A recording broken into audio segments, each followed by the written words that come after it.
नमस्कार. आज आपण इयत्ता 10वी साठी पार्ट फर्स्ट अल्जेब्रामधील चॅप्टर फर्स्ट शिकणार आहोत. Linear equations in two variables. First we see the definition of linear equation. An equation contains two variables and the degree of each variable is 1. की ज्या इक्वेशन मध्ये दोन व्हेरिएबल असतील आणि प्रत्येक व्हेरिएबलची पॉवर 1 असेल त्या इक्वेशनला काय म्हणायचं? Linear equation. तर for example 3x plus 2y plus 6 is equal to 0. Now in this equation there are two variables x and y and the power of the x is 1. Each variable is 1. Then this equation is said to be linear equation in two variable. की ह्या equation मध्ये दोन variable आहेत x आणि Y आणि दोघांची पण power 1 आहे म्हणून आपण काय म्हणणार ह्याला? Linear equation. तर जनरल फॉर्म काय लिनियर इक्वेशनचा? ax plus by plus c is equal to 0. ह्या इक्वेशन मध्ये a b c हे काय आहेत? रिअल नंबर असतील.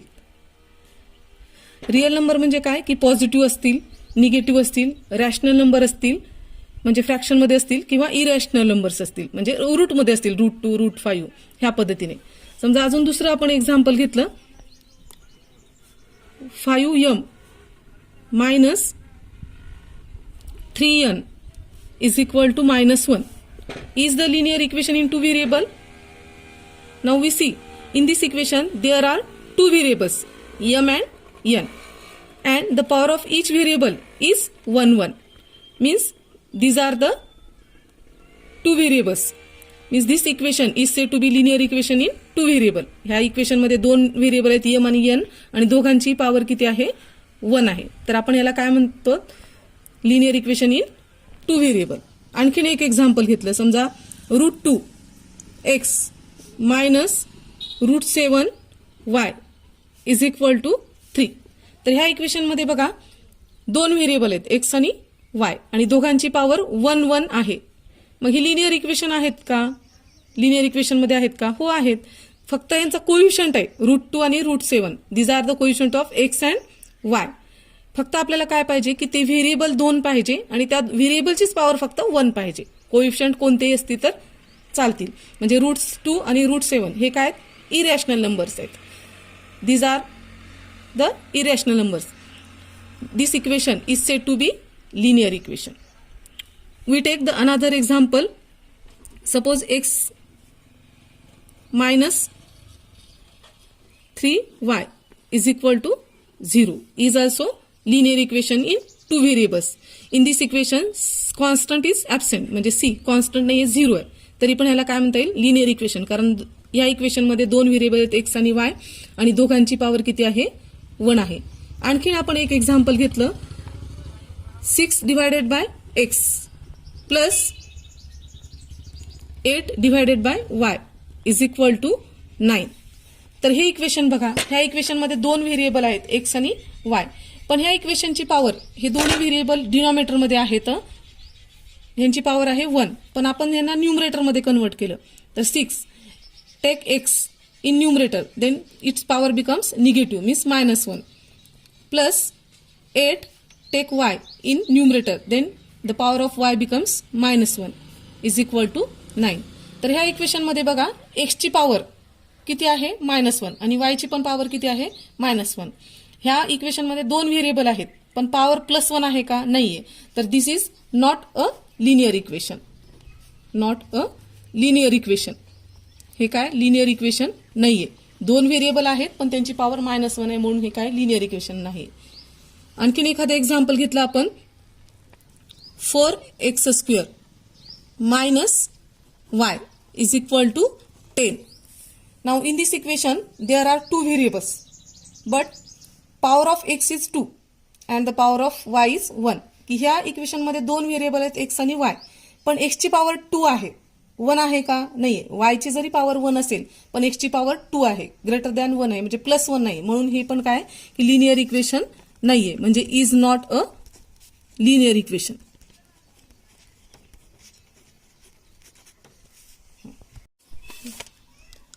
Simultaneous linear equations. Two linear equations with same variables are together called simultaneous linear equation.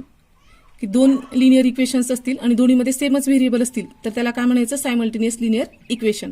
आता simultaneous equation कसे सोडवायचे ते आपण पाहूया.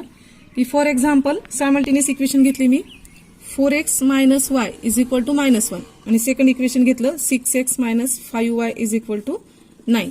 हे दोन इक्वेशन आहेत. तर हे सायमल्टेनियस इक्वेशन आपल्याला सॉल्व्ह करायचे म्हणजे एक्स आणि वाय ची आपल्याला व्हॅल्यू काढायची.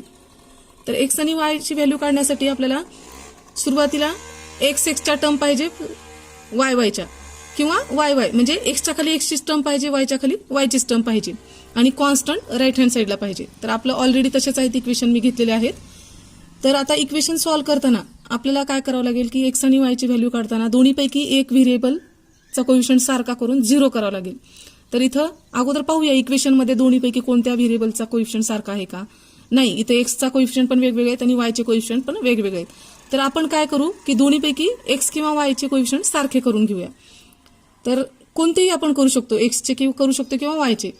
पण बघा इथं फर्स्ट इक्वेशनमध्ये वायचा कोइफिशियंट 1 आहे आणि सेकंडमध्ये 5 आहे. दोन्हीचा मायनस मायनस साइन आहे. तर आपण काय करू की इक्वेशन 1 ला 5 ने मल्टिप्लाय करू. Multiplying equation 1 by 5. तर पूर्ण इक्वेशनला प्रत्येक टर्मला आपल्याला 5 ने मल्टिप्लाय करावं लागेल. 5 into 4 20 X minus 5 into Y is equal to minus 1 into 5 means minus 5. Second equation आपण ॲज इट इज लिहूया 6x minus 5y is equal to 9. आता हे दोन इक्वेशन आपल्याला ऍड किंवा सबस्ट्रॅक्ट करावं लागतील. तर आता इथं -5y मायनस 5y हे आपण ॲज इट इज घेतलं तर ह्यांची ऍडिशन होईल. मग काय करू आपण सबस्ट्रॅक्ट करू दोन्ही इक्वेशन म्हणजे फर्स्ट इक्वेशन मधून सेकंड इक्वेशन सबस्ट्रॅक्ट करू. मग सेकंड इक्वेशनला काय करावं लागेल मायनस साईनने मल्टिप्लाय करावं लागेल. इथं प्लस आहे तर मायनस, मायनसचं प्लस, प्लसचं मायनस. एखाद्या इक्वेशनला आपण मायनस साईनने मल्टिप्लाय केलं तर त्याचे साईन काय होतात प्रत्येक टर्मचे अपोजिट होतात. प्लसचं मायनस, मायनसचं प्लस, प्लसचं मायनस. आता हे दोन इक्वेशन आपल्याला सोडवायचे. तर 20x मायनस 6x 20x मधून 6x गेले किती राहिले 14x. आता मायनस 5y प्लस 5y काय येणार इथं 0 is equal to -5 minus 9 means minus 14.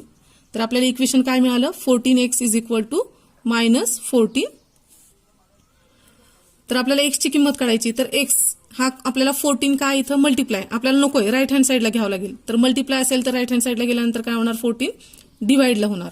मग 14 1 जा 14 म्हणजेच x ची व्हॅल्यू किती आली -1 म्हणजे x is equal to -1 is the value of x.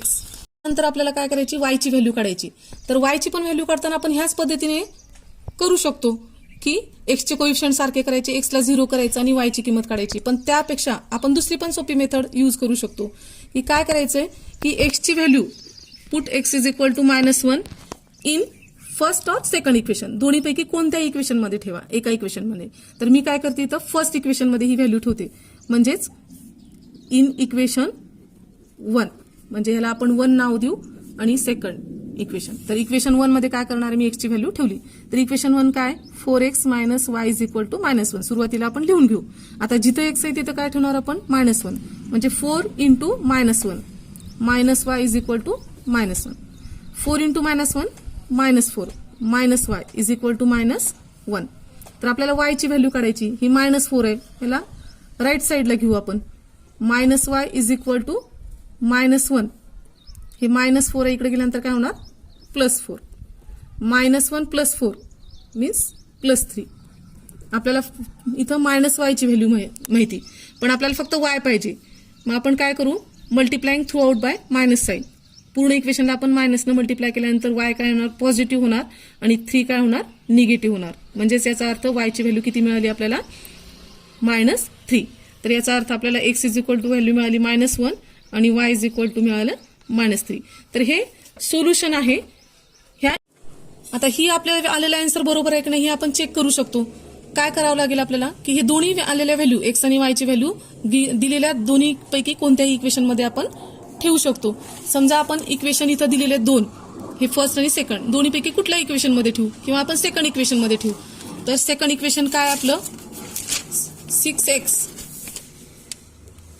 Minus 5y is equal to 9.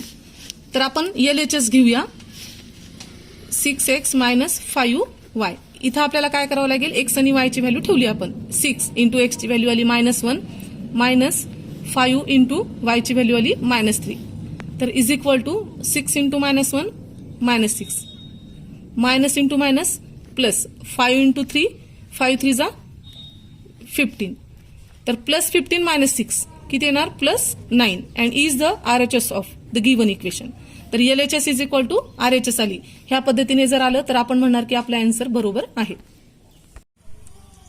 Second example, solve 3x + 2y is equal to 29 and 5x - y is equal to 18. हे दोन simultaneous equation आपल्याला solve करून याचं solution काढायचे, म्हणजेच x आणि वायच्या value काढायच्या, जे दोन व्हेरिएबल ह्या इक्वेशनमध्ये आहेत. तर दिलेल्या इक्वेशनला फर्स्ट आणि सेकंड म्हणूया. तर ह्या दोन इक्वेशनमध्ये बघा की इथं एक्सचे कोइफिशियंट वेगवेगळे आहेत, वायचे पण वेगवेगळे आहेत. पण आपण दोन्ही इक्वेशनला नंबरनी मल्टिप्लाय करण्यापेक्षा एकाच इक्वेशनला मल्टिप्लाय करून आपण सारखं करू शकतो. वायचा कोइफिशियंट इथं 2 आहे आणि इथं -1 आहे. जर आपण वायला 2 न मल्टिप्लाय केलं तर वायचा कोइफिशियंट इथं 2 होतो, म्हणजे दोन्हीचे लगेच सारखे होतात कोइफिशियंट. मग काय केलं आपण, मल्टिप्लाइंग इक्वेशन 2/2. तर first equation as it is लिहिलं. मग मल्टिप्लाय करताना प्रत्येक टर्मला आपण मल्टिप्लाय करणार. 5 into 2 10x minus 2 into Y is equal to 18 into 2 means 36. आता इथं वायचा कोइफिशियंट आहे +2y आणि इथं -2, म्हणजे दोन्हीचं साईन अपोजिट आहे, म्हणजे डायरेक्ट जर आपण याची ऍडिशन केली तर 0 होतं इथं. मग adding these two equations 3x + 10x is equal to 13x plus 2y - 2y means 0 is equal to 29 + 36 is equal to 65. काय मिळालं आपल्याला equation, 13x is equal to 65. मग x is equal to 13 multiply right hand साईडला गेल्यानंतर divide होणार. मग 13 ने divide केल्यानंतर 65ला काय येणार इथं 5. x is equal to 5. मग आपल्याला y ची व्हॅल्यू काढायची. मग put x is equal to 5 in equation 2. 1 मध्ये ठेवा किंवा 2 मध्ये ठेवा, कुठेही ठेवा ही व्हॅल्यू. मी इथं 2 मध्ये ठेवली. मग इक्वेशन 2 आहे 5x - y is equal to 18. मग x ची व्हॅल्यू ठेवली 5 into 5 is -y is equal to 18. 5 into 5 25 minus y is equal to 18. 25 इकडं प्लस आहे, राईट हँड साईडला गेल्यानंतर काय होणार मायनस. मग -y इज इक्वल टू 25 मधून 18 गेले 7 आणि मोठ्या नंबरचं साईन, आणि दोन्ही साईडला आपण मायनस साईन मल्टिप्लाय केल्यानंतर काय होणार y इज इक्वल टू 7. तर याचा अर्थ आपल्याला x इज इक्वल टू काय मिळाली value, x is equal to 5 आणि y इज इक्वल टू 7. तर याचा अर्थ x ची व्हॅल्यू 5 आणि y ची value 7 is a solution of the given equation. तर ह्या पद्धतीने सोल्युशन लिहितात. तर आपल्याला चेक करू शकतो आपण की आपल्याला आलेली व्हॅल्यू बरोबर आहे की नाही. त्यासाठी आपण x ची value put x is equal to 5 and y is equal to 7 in equation 1. Equation 1 मध्ये ठेवलं आपण. तर 3 इंटू एक्स ची व्हॅल्यू 5 प्लस 2 वाय ची व्हॅल्यू 7 इज इक्वल टू, म्हणजे ही LHS घेतली मी 3x प्लस 2y. तर 3 5 जा 15 प्लस 7 2 जा 14 आणि या दोन्हींची ऍडिशन केली तर किती येते 29 and is the RHS of the equation 1. म्हणजेच काय आले LHS is equal to RHS. याचा अर्थ आपण काढलेलं उत्तर हे बरोबर आहे.